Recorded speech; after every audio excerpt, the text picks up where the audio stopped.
Columbus Day was a very big day in UFC fight announcements. The UFC officially announced a ton of fights, not only for UFC 323, but a couple of other fight nights and another addition to UFC 322. My name is Angelo.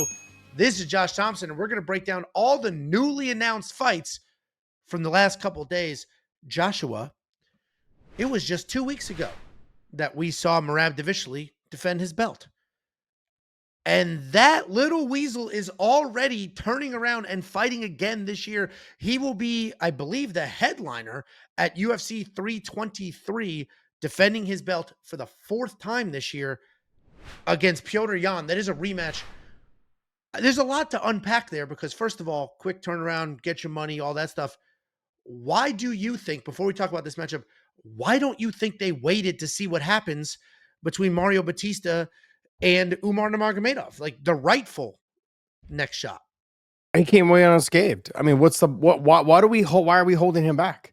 If he's ready to fight, he's got clearance from the commission, and we need someone to headline that event. Like, look, and to be the very first fighter to ever, as a champion, have 4 title defenses in 1 year, he'll be the very first one to ever do it. I thought Alex did it. Not 4 times in 1 year. I think it's maybe he was 4 times in 12 months. What? You do your old man rant, and I'm going to look that stat. What is the difference between 12 months and 1 year? A calendar year versus just that's okay. Months. So in a calendar year, he's the very first one to do it in a calendar year is what I'm saying. Okay.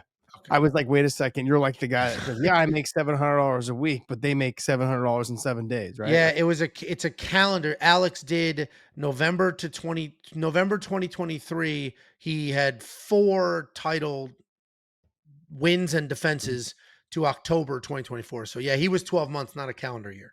That's fantastic though. I mean, like both of them doesn't matter. Like 4 fights, 4 title defenses, or 4 fights, period. But then having to train for 5 rounds every single time, making sure that you're ready.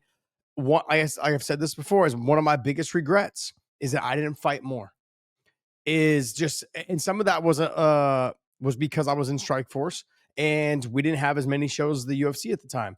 And so when I fought, then we had to wait 3 months before we could even start getting booked. And then it was another 8 weeks. And so it just got stretched out. There was times and opportunities for me to fight.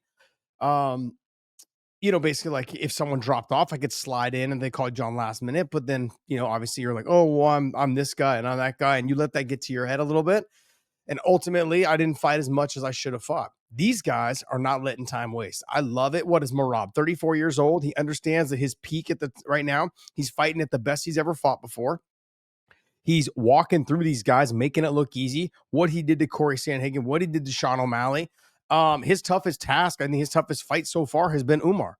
He's had, I think in this fight here, I mean, he walked through Petr Yan the first time, and I think he's going to potentially do it again. I think Peter will come with a little bit more here and there and foot sweeps and other ways to defend these takedowns and let the hands fly a little bit more, but I think it's going to end up being the same result. Yeah, I assume he wins here, and I assume that's why he took it so quickly. Like, yeah, I'm not worried about this matchup. Let's go. Like you said, he didn't really take much damage. And I mean, you fought.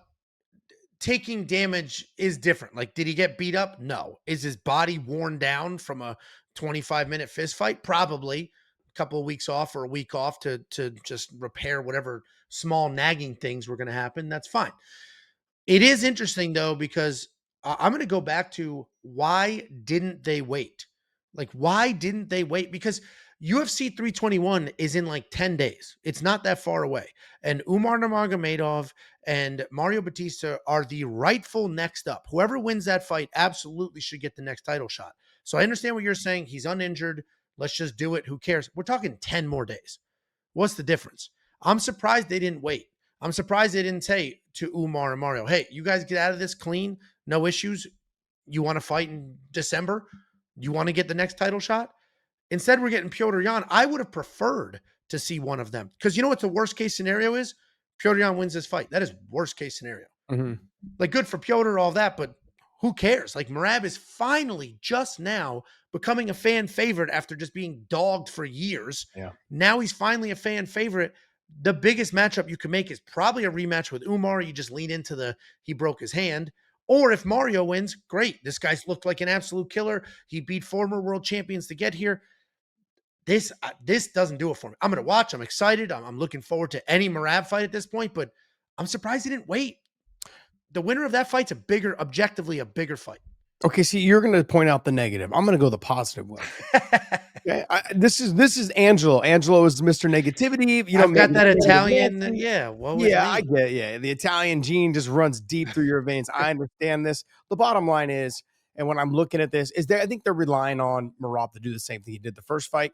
Also, too, is look, they want to hit the ground running when it's CBS. Having Marab be available and ready to go against Umar is a way bigger fight than having Peter Yan wait for a while and then having to fight the winner of that or having to fight in between there. Let's get Peter Yan out of the way, and let's go ahead and see if Umar can get the win over Batista. And then we have Marab and Umar on a huge card in the first January, February, March, April, whatever it is, right? And that first That 3 makes months, that makes sense, right? So he gets a win over Peter, and then Umar gets the win. And I got to be honest, Umar is a pretty big draw with probably with the networks, but then on top of it as well, I think just overall, when you have Habib, Islam, all these guys showing up to your fights and the interviews they do leading up to these fights, all of them just brings more eyeballs to that fight. So I think if you do the rematch, that will be sometime around like April, probably maybe May, whenever it'll be around Ramadan. So either right before Ramadan or right after Ramadan. They'll do it probably sometime maybe like into June or July. I just think that Marab wants to be ready to fight,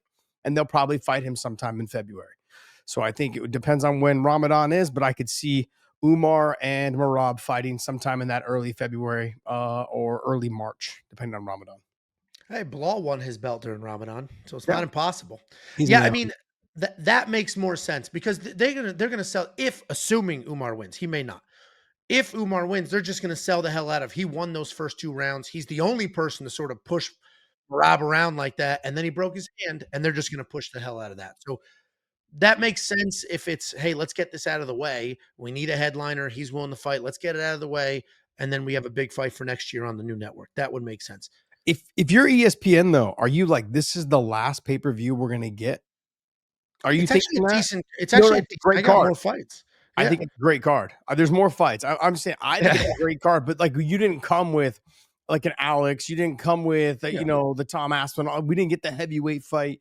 Like after everything we've done for you for the last 6 years, right, or whatever, however long it was, you're leaving us with the bantamweight fight.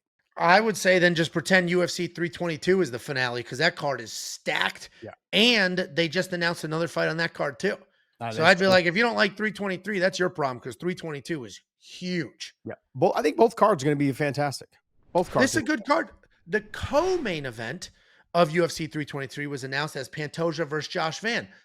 I don't mind some fresh blood in this division. Pantoja sort of run through the division. They had to bring people from the outside, and he ran through them too. Mhm. So to have somebody in the UFC who's already here in Josh Van, built a name for himself by being unbelievably composed and a very good shot. Dude, he is young, and he looks good. He looked bad in one fight, and since then he's looked amazing. He just went to hell and back with Brandon Royval to earn this title shot. Josh Van has looked fantastic. I don't think he wins this fight, but I do like this fight. A young guy who's willing to get after it. The thing that I do appreciate about Josh Van, if you remember, his UFC debut was against oh man, who the hell was that super busy, crazy name, super busy nonstop wrestler? I forget his freaking name. He Cody came in Stamen? here. No, I'm not just going through old names. Like no, not a wrestler or not an American. Hold on, I'll get there. uh, I saw Marcel tweeted that dude's fighting. Hold on, I'll get there. Look how fast I did this. God, this memory is spectacular. Zalgas Zumagulov. It was his UFC debut, and Zalgas, a nonstop wrestler over and over. Josh Van stayed so composed, stuffed the takedowns, let his hands go, never got frustrated, never got flustered, never got out of sorts. And that's a young dude making his UFC debut. And he's going to need that composure here because Pantoja is freaking Pantoja. But I love the matchup. Oh, I love it just based on the fact that, like, look, he's got good enough wrestling to try to stop Pantoja's takedowns. Pantoja will wrestle in terms of the double leg, single legs, but he likes to get to those body locks, try to work his way to the back, try to drag you down, lift, scoop, slam, all of those things. This is a great matchup, though.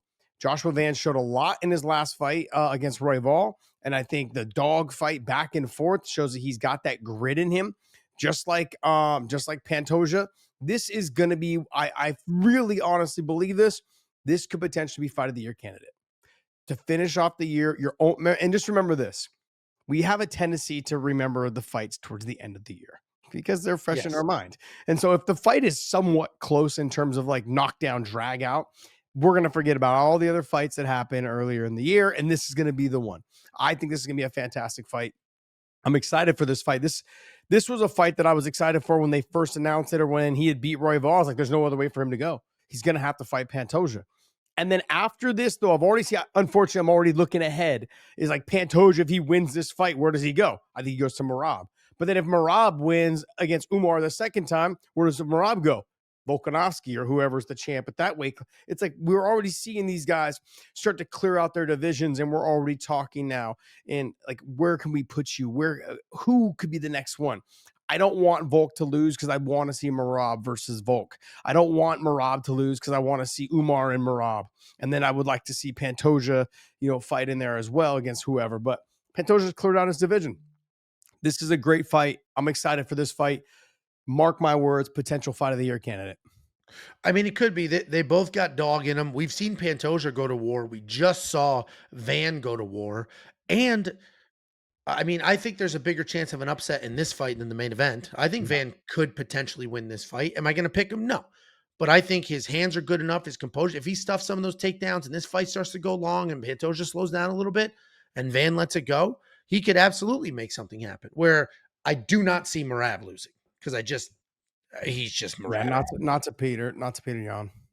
Yeah, because Do we've you already say seen that Peter fight. Yan or do you say Piotr? It's Piotr. I know it is, but I'm not great with the names either, but I do know that's Marino. Piotr. I heard you say Davashvili, and you went David. You said Merab Davishvili. yeah, you sound like fucking Chael Sonnen. Fucking so bad. You just butchered the shit out of it. But hey, I've had some. What was it? What did I say the other day? Benoit Saint Denis. Yeah, You're like, Beanwall. yeah. You say you're like, oh, it's Benoit Saint Denis. Yeah, I mean, got hit in the head a few times. Listen, I they did. also announced You have no excuse though. Like that's the thing. You have no excuse. Me, I have high a lot of cholesterol. excuses. High cholesterol. That it does damage. It does damage the brain. So I great. can only assume. Yeah. They also announced former world champion Jan Blachowicz taking on Bogdan Guskov. Relative unknown. He is ranked in the top 15. Relative unknown. Looks exactly like, I say, the love child between, I don't know if you ever watched the show Barry, but there's the full shaved bald assassin on Barry, NoHo Hank or Soho Hank, one of them, and Anthony Smith. Either way, Bogdan Guskov, heavy-handed striker, taking on former world champion Polish power Jan Blachowicz. This is definitely a feed the old guy to the young guy situation. That's the only reason this matchup was made, is to get Jan knocked out so that we can get Bogdan Guskov out there and get him a win. So this is just a good old-fashioned fun fight that doesn't really mean anything just now. What did Anthony Smith do to you? He's out here catching strays and shit. Like fucking. They look alike. That's not an insult. Yes, it is. Have you not seen this guy?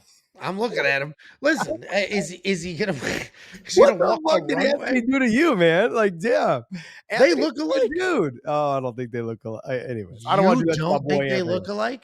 I don't. I'm gonna do that. I'm not gonna say that about my boy. My boy Anthony's You're the one making it an insult. They look alike. Jeez. All right, go ahead. Look, I think they want Jan out. Jan's probably been kind of a Old little and bit expensive. Yeah, or expensive, but also probably a little bit hard to deal with right now. He probably wants higher level fights. They're like, nope, you're gonna take what we give you. Like, there's really nowhere else for you to go. Like you've come up short a couple of times. You've had this moment, you've whatever, former champ, all these things, right? Like, but it's time to move on. You're 40. What is he? 42 now? He's old. Yeah, 41, 42 years old. Polish power. I mean, I know it's the last thing to go, but it really is. We're trying to get the younger guy to kind of come up, see if we can get you out of there. If he can get you out of there, we can move on, completely move on. So he did get screwed in his last fight, though. He beat I'm not Carlos Ulberg. Yeah, he got screwed in that fight, and now they're like, here's the number 11th ranked guy in the world. And if he beats Bogdan, it's kind of a trash situation because Jan is ranked number 4. If he beats Bogdan, it's like, good, you beat this kid that probably shouldn't have been ranked. And if he loses to him, it's like, he's done. That's 2 losses in a row. Meanwhile, it shouldn't have been. So it's kind of a bad situation for Jan, but it is what it is. He show up. He's a tough night out for anybody. Who ran through him? Nobody. Alex Bejeda Jan? didn't run. Yeah. Yeah, no. Alex didn't run through him. Glover didn't run through him. Glover actually probably beat him the most convincingly of any of those Mhm. fighters. Outside of that, nobody's run through this guy, even at his age. Dude, Alex, some people thought Alex lost that fight. So he's in a weird spot where he can still compete, but I think the UFC is like, yeah, we're done. Side note, super cool. Jacob and I went to UFC 317, I think, 303. No, 303. When we did the whole VIP thing. It was supposed to be Connor and Michael Chandler. That fell through. And so in the VIP area, they put you in a suite in the arena. They give you food and booze and whatever else. And they'll bring in fighters. Typically, they'll bring in fighters to like stand there and take pictures. Jan was just walking around, drinking beers, hanging out, watching the fights. Dude couldn't have been more normal and cooler. So Piotr Jan's a good dude. I'll be rooting for him. It just might be the speed's gone, getting a little older, and a young, fast, Piotr powerful Jan's a good striker. dude? Yeah, no, Piotr, I have no idea. Oh, you just said Piotr Jan Jan's a good dude. I'll Blachowicz, be I was like, yeah, "Wait, where are you going with this?" What the lots of Jans, lots of Man, you Jans. got lost in your own rant. You just came out and started throwing names out there. What I the started thinking about beer, and then whoop, Oh, I man. was out. No, you said food and beer, and I thought it was Yeah. just food that captivated you. They're going to So announce Jan Janan on this card, and I'm going to be in an absolute tizzy, having no idea which Jan I'm talking about. Then they announced the oddest fight you're on this wild card. for that one. You're wild for that one. Go right Then, ahead. then they announced the weirdest, the most interesting, the out of nowhere announcement for this card: Henry Cejudo versus Peyton Talbott. Henry Cejudo, former 2-division world champion, former Olympic gold medalist. Like, I don't know why he retired for 3 years, but it was like at the peak of his athletic abilities. He just stepped away from all of it, came back, has just not looked good since. But they're giving him sort of a young, in a very interesting matchup, a young guy they want to build up, a good looking, fun, creative, did have a little bit of a stumble last year against Hani Barcelos. It's a weird matchup because I instantly looked at it and said, Henry Cejudo's going to get smoked. And then I thought about it and it's like, well, why would he get smoked? Like, he's not really Yeah. getting smoked in his losses, and he's fighting the best people on the planet. Mhm. So why would he get smoked? And I thought he beat Aljo in his comeback fight. Yeah. So why would he get smoked? But I just feel like he's going to get smoked, and I can't Mhm. articulate why, because he's still The age. good. I think it's the age. You're thinking like age-wise, and he hasn't looked sure, he's still he's a fucking Olympic gold medalist. I mean, 2-division champion. Like, he's done a lot. So we're relying on that database for us to go, hey, like, he still has it in to beat this young kid. We've seen this young kid stumble basically a year ago, within a year. And so we're thinking to ourselves, yeah, Henry's got this. Why? But you're thinking Peyton Talbot has it. I don't think that way. I think Henry, and maybe I'm holding on to the old reins. I'm like thinking to myself, hey, this guy still got it. He can still do this. He can still do that. He can out wrestle Peyton Talbot. There's no doubt about it. The speed, all those things. It's the size that kind of gets me. Peyton Talbot's a big guy for the weight class. Yeah. And so that kind of gets me a little bit. Can Henry hold him down? That's the other. Henry's good at getting the takedowns. He's not the greatest at holding guys down.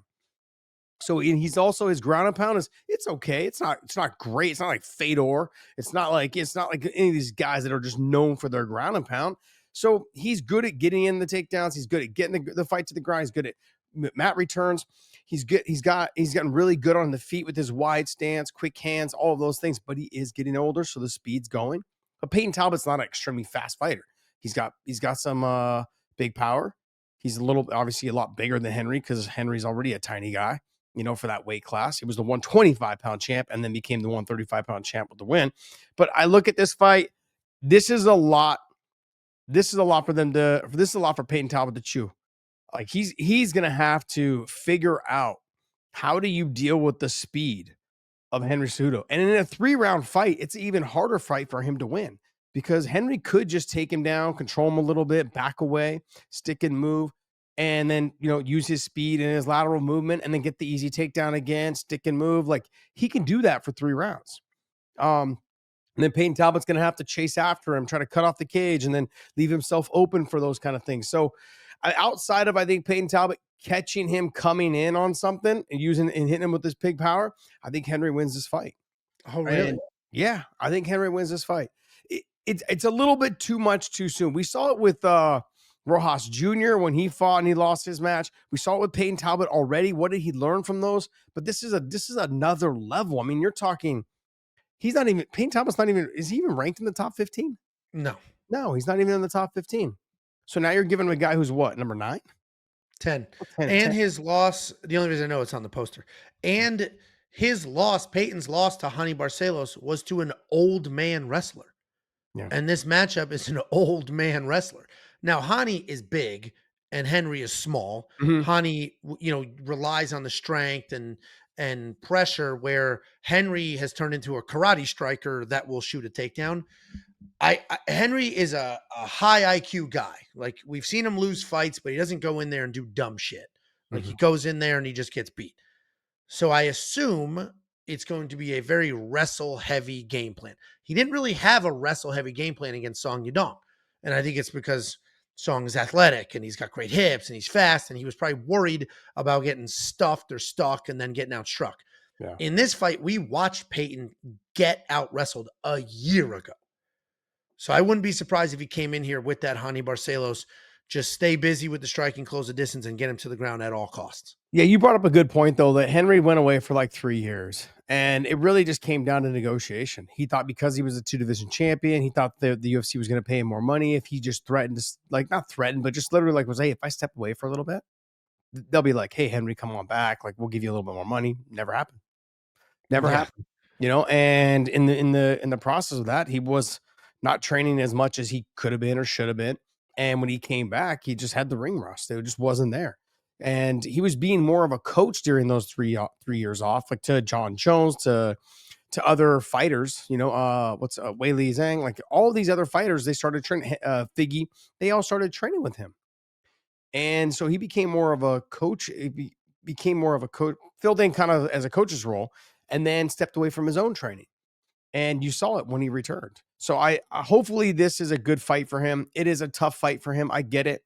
I can't imagine the odds favoring Talbot too much. I could see him being the favorite. I can't imagine him favoring it too much.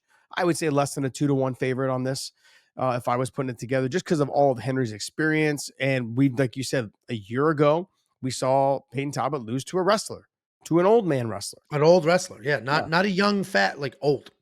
Yeah. I mean, Hani Henry's, Barcelos is older than Henry Cejudo is. yeah, but Henry's old as well. Correct. But I'm saying it's not like he lost to a wrestler, but he lost to some 23-year-old nasty. Mhm. He lost to an older gentleman, Yeah. and he's fighting another older gentleman. True. Very true. What other fight you got for us? We have one more fight for UFC 323 to announce, and that was Brandon Moreno versus Tatsuro Tyra. This is a great fight. Brandon Moreno's on a nice little, streak here. He's put together a couple wins after losing his belt. He's now back into that conversation. Tatsuro Tyra also putting together a couple wins after a little bit of a stumble. I think this is a great matchup. Yeah, both guys very fast, very explosive. Both guys get in, get out. I think Brandon Moreno, though, is just to me is the more well-rounded fighter. Someone that he will take a shot to give a shot. He can take that shot. He will keep grinding where he needs to win this fight. Sadly, it's a 3-round fight. If this was a 5-round fight, I could see Brandon Moreno running away with it. This becomes a closer fight because it is a 3-round fight.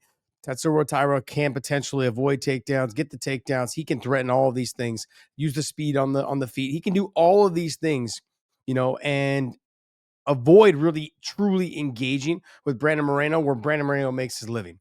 Like those dog fights is where Brandon Moreno is like fighters just can't keep up with him.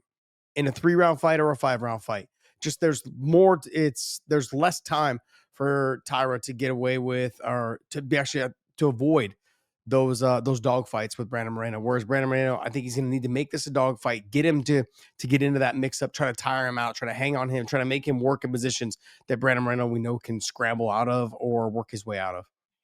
Yeah, I'm surprised they put this on this card, and I'm never going to hate on another good fight in a pay-per-view, but we have the last fight of the year is a fight night at the Apex. That main event's not very good. This very easily we would have benefited as fans for this to be a 5-round fight in the Apex more than a 3-round fight in a pay-per-view. I wish it was 5 rounds. Yeah. Tatsuro Taira has proven he could headline a card. Brandon Moreno, former world champion, can headline a card. I'm surprised they didn't do that. I agree. I think Brandon should win this. We watched Tatsuro Taira lose to Brandon Royval, and obviously Moreno also lost to Royval, but Royval and Moreno fight very similarly. Come forward, insane pressure, lots of volume, kind of awkward style. Didn't work well for Tatsuro Taira in that fight. I don't think it's going to work well in this one. Brandon Moreno is just too much of a dog, too busy, too awkward, too forward. And Tyra wants a clean fight, and he's not going to get it. So I do think Brandon Moreno wins this fight. Who was the headliner at the Apex? I got to find it. It wasn't spectacular. You sent it to me. Okay. Yeah, hold on. Let me check our text. Did I? That's an inappropriate picture. That's an inappropriate picture. Another inappropriate picture. Uh, It's Roy Brandon Hall? Royval and Manel Kopp. Very good fight as well. Yeah, I was surprised they wouldn't have that fight we just talked about as the backup fight, just in case the main event gets hurt. Same Yeah. card. Yeah, throw them on the same card. Do a random 5-round co-main event on a fight night. Yeah. Interesting.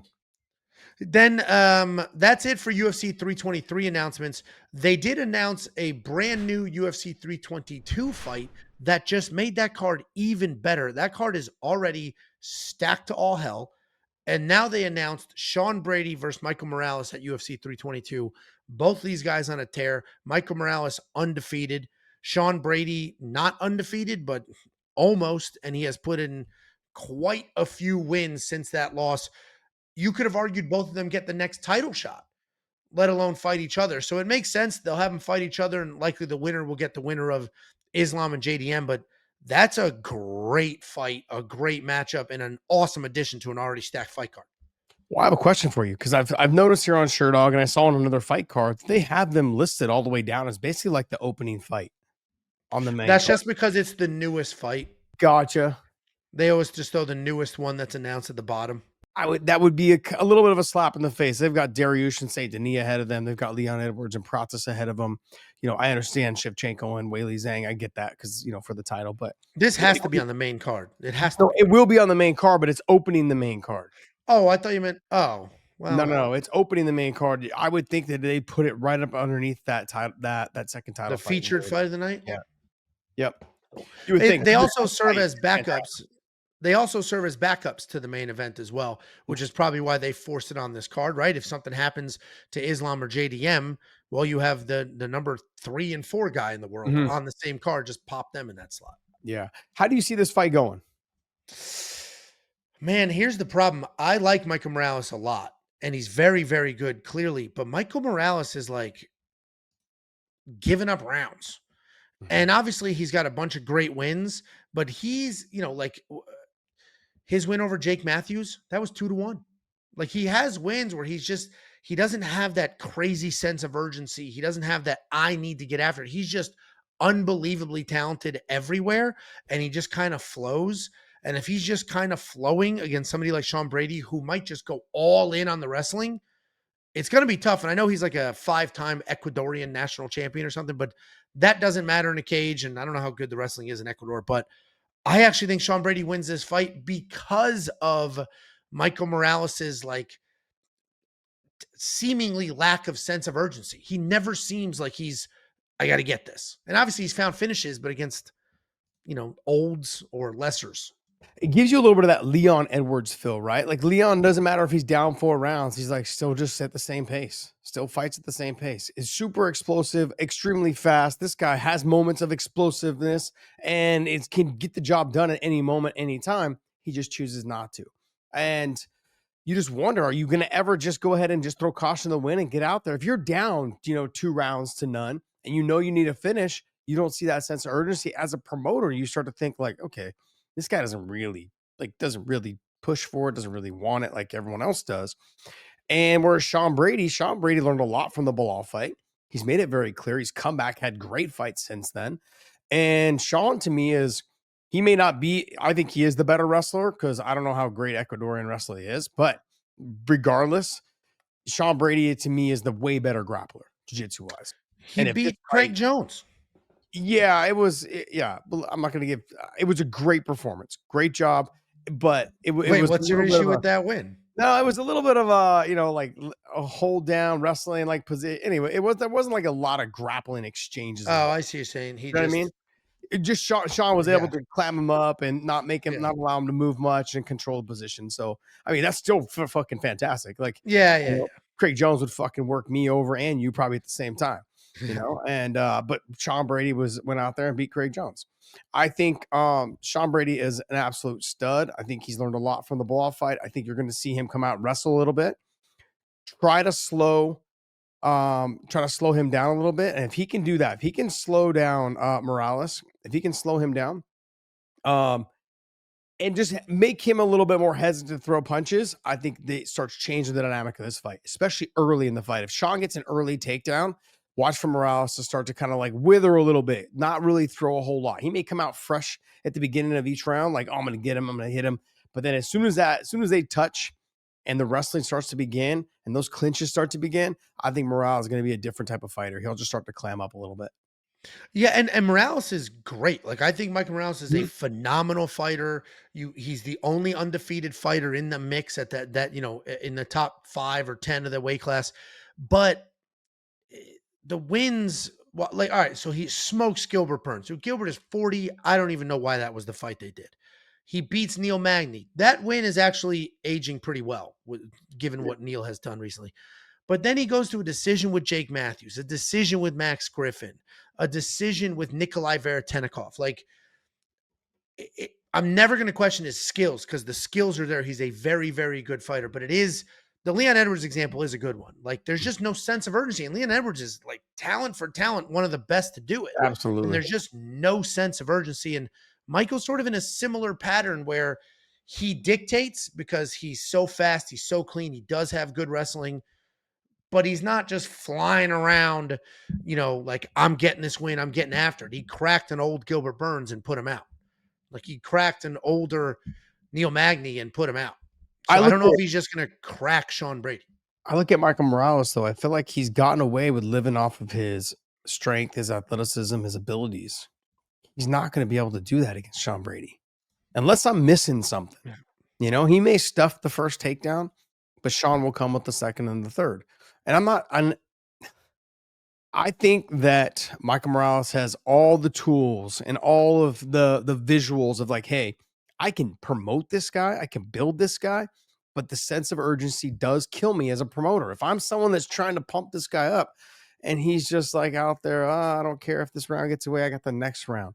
You almost feel like, do you remember the towards the middle or towards the end how not Chael, but Anderson Silva, there was no sense of urgency when he Yeah. fought Patrick Cote, when he fought certain guys, right? What was his name? Something Almeida. His was different though, because his was almost like, I'm so good. I'm just hanging out. This isn't but a big but deal. I get the feeling this way too. I can do it at any time, and I can turn it on whenever I want. The thing that made Anderson look the way he did was he did the hand stuff and like the Yeah. joking Yeah. around and was out there having fun, got the crowd involved, but like then didn't throw any punches. Yeah. So it's a very similar situation. There was no real sense of urgency, but that was only towards the end, like towards the middle / towards the end before he lost to Chris Weidman, and he just never got it back. You know what I mean? Like in this situation, he's a young kid who almost just feels like he knows he can live off his potential, his ability, his explosiveness, all of those things. But when you get into those top 5 guys, you can't just live off that because there's less than a percentage point that separates you from being the champ and getting past them than not. So he's going to have to figure this out. And unfortunately, he may have to figure it out with a loss. It's gonna be interesting because Michael Morales is the better fighter.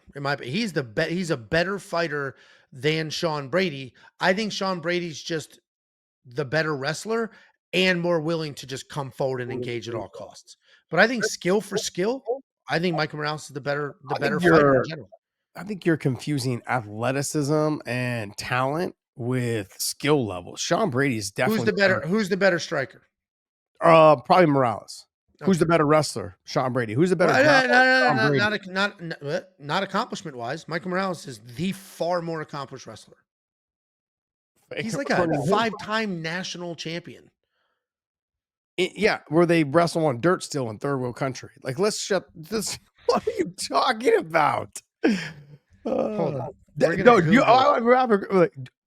do you remember Babalu? Yeah, Hanato. Yeah, Hanato Babalu, right? He was like a 3-time national or 7-time national for Brazil.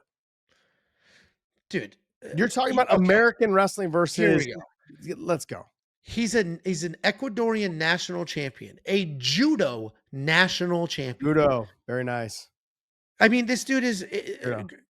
I think on the feet, so wrestling, not grappling, he's the better striker. He's got the better takedowns if he's going to use them. That's the problem. He Mm. doesn't always use them. The actual jujitsu and getting off your back, that's a whole different world. I don't think he's going to be able to do it. So I'm going to pick Sean Brady because I think Sean Brady can take him down and hold him Sean's the down. better fighter. Yeah, I got it. Not the better fighter, just better at one thing. If I take your little tiny ass down and I hold you Bro, down, you'll I'm the better never, fighter. you'll I'm the never better be able to fighter. hold me down Yeah, ever. we'll do it live on your You'll channel or mine. never be able to hold me Your down channel or mine, we'll ever. do it live. You'll never be able Please. to hold me down You ever. can't call Ever. me fat all day and Well, then how say I how can't long? hold How you long? down. How long? Hold me down for what? 2 minutes? Like It's a 4 long minutes? fucking For 2 for minutes how is a long? long time. Exactly, exactly, exactly. How long do you need? A fight is 50 minutes. Can you hold me down for 15 minutes? I No, mean, I you imagine cannot. after I You cannot. There's just no way. See, like, if you wanna say you can hold me down for a minute, I'm like, "Yeah, of course. Of course you can. You can hold me down for a minute. Yeah, you can just squeeze me as long as you wanna, like the big guys do. I get it. I could hold you down. No, No, because not for once I 15 hit a minutes. rhythm, Not how for many 10 how minutes. many hip escapes could you possibly do? I've got more than 100 pounds on you. I'm Yeah, yeah, it's taller. a I'm lot more than 100 funnier. pounds. A lot more than 100 pounds. Oh. I love this fight. I think Sean Brady's the better wrestler. I think he's the better grappler. Sure, if you wanna go ahead and say that Ecuadorian is it Ecuador?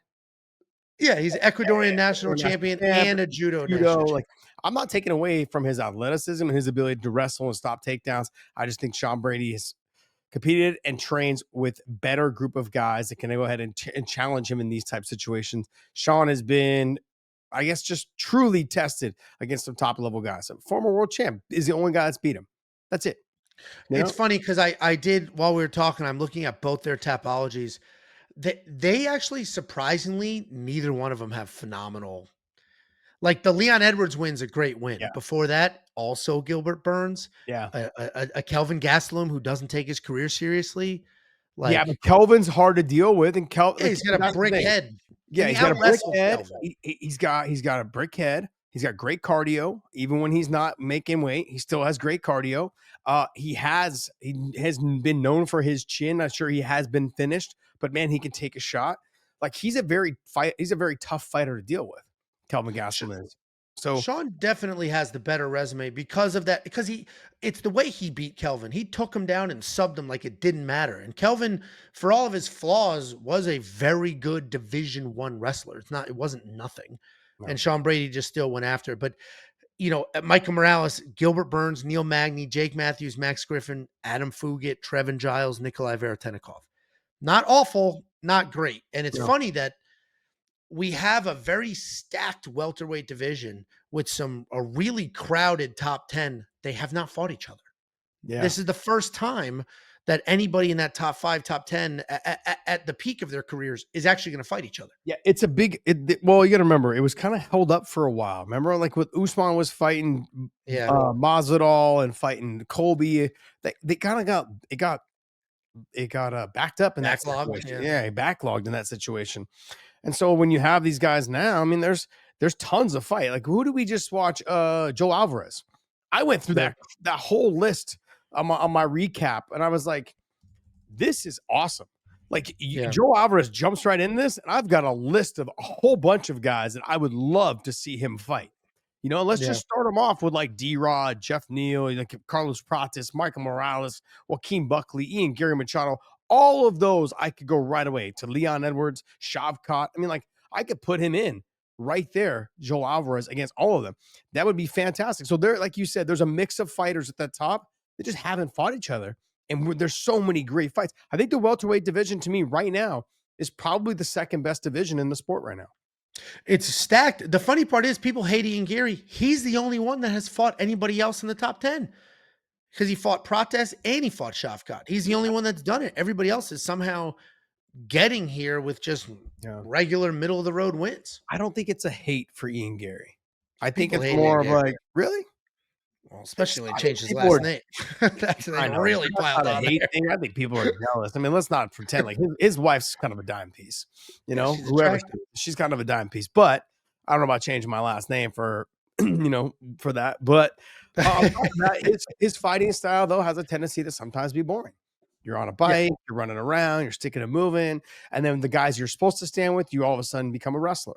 Like that's the frustration I think. And look, as a fan, we don't like fans can't wrap their heads around that. But as a fighter, I'm like, get it. I understand. MVP, yeah, take him down, like you become a wrestler, right? Like that's the way to fight those kind of guys. You have to do it that way. So I understand the Ian Gary situation where people are like, that sometimes they're fans, but he is very active. yeah, And that's the way you keep yourself in the good graces of the fans because then they don't forget about you. They either hate you or love you, but one of the two, they still remember you. Like a yeah. lot of these guys, I mean, fuck, Colby Covington hasn't fought in what 2 years. Why is he even still in the rankings? And Ian's fighting Bilal next. I mean, Yeah. yeah, actually, we're starting to appreciate it. Ian Gary's resume right now is way better than the ones we just read off. MVP, Jeff Neal, Carlos Prates also beat Neil Magny, Mhm. knocked out Daniel Rodriguez, knocked out Song Kanan. Like it's not stacked, but he's got 2 wins against top 10 fighters. Yeah. Nobody else in this division does that isn't isn't fighting for a title in a couple of weeks. But Being either way, being active, oh, it means a lot. Being active means a lot. Being an active fighter, it gets the fans engaged in your career. The UFC absolutely loves that. And that's what you're seeing with Marab right now. The UFC is like, shit, you're ready to fight? Let's go. I got a main event. I got like it just makes sense. They're like, we don't have time to argue with people. You either want the fucking fight or you're not. Because let me yeah. tell you what it's like if you're Hunter Campbell or you're Mick Maynard or you're Sean Shelby, who, by the way, I saw at Chuck Liddell's wedding this last weekend. It just comes down to, hey, do you want to fight or not? A lot of fighters are like, oh, well, let me talk to my coaches and, let me Yeah. get back to you. And Marab's like, yeah, I'll fight. Yeah, You're the champ. Like, you yeah. always have to fight the guy who's the next guy. Doesn't matter if you're the champ, that's the way it goes. A lot of these guys are making business decisions. So UFC likes this. Yeah, there's a bunch of really good fights coming up. We're sort of the back end of the year here, and the UFC still delivering. UFC 322 is spectacular, just got better. 323, great fight card as well. Let us know the favorite matchup you're looking for. My name is Angelo. This is Josh Thompson. That was another Bad Takes.